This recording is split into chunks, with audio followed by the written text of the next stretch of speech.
முதலாவது சுயம், ரெண்டாவது பிசாஸ், மூன்றாவது சில மனிதர்கள். நான் பார்த்துருக்குறேன், என்கிட்ட சொல்லியிருக்கிறாங்க ஒரு சில பேர், அவங்களோடு சேர்ந்ததுக்கு அப்புறம் தான் இவர் இப்படி ஆயிட்டார். சொல்லியிருக்கீங்களா?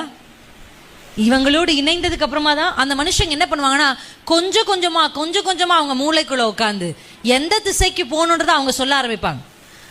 அவங்க சொல்றதையெல்லாம் இவங்க கேட்பாங்க. பார்த்துருக்கீங்களா அப்படிப்பட்ட நபர்களை?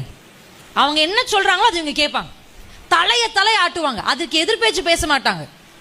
இந்த மூன்று டிரைவர் சீட்ல இந்த மூன்று பேர் இருந்தாங்கன்னா அந்த வண்டி நிச்சயமா ஆக்சிடென்ட் ஆகும். அந்த வண்டி மற்றவர்களுக்கும் பாதிப்பை ஏற்படுத்தும். கைகளை அசைச்சு சொல்லுங்க, இப்படி வண்டி ஓட்டுற நபர்கள் எங்க முன்னாடி வரக்கூடாது இயேசுவின் நாமத்தில். சொல்லுங்க, நல்ல கையசு சொல்லுங்க. This is a spiritual prayer. We are praying in spirit. நிறைய பேருக்கு இது தெரியாது. மாம்சத்துல தான் நீங்க பார்த்து யுத்தம் பண்ணிருக்கிறீங்க. இயேசுவின் நாமத்துல ஆவியின் கண்களை இந்த திருச்சபைக்கு திறந்து விட தேவ ஆவியானவர் அனுப்பியிருக்கிறோம்.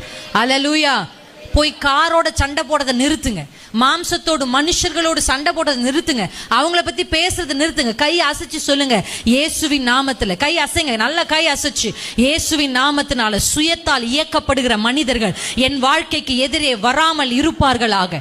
இயேசுவின் நாமத்தில் பிசாசால் இயக்கப்படுகிற மனிதர்கள் எனக்கு எதிரேயும் என் குடும்பத்திற்கு எதிரேயும் என் ஊழியத்திற்கு எதிரேயும் வராமல் இருப்பார்களாக.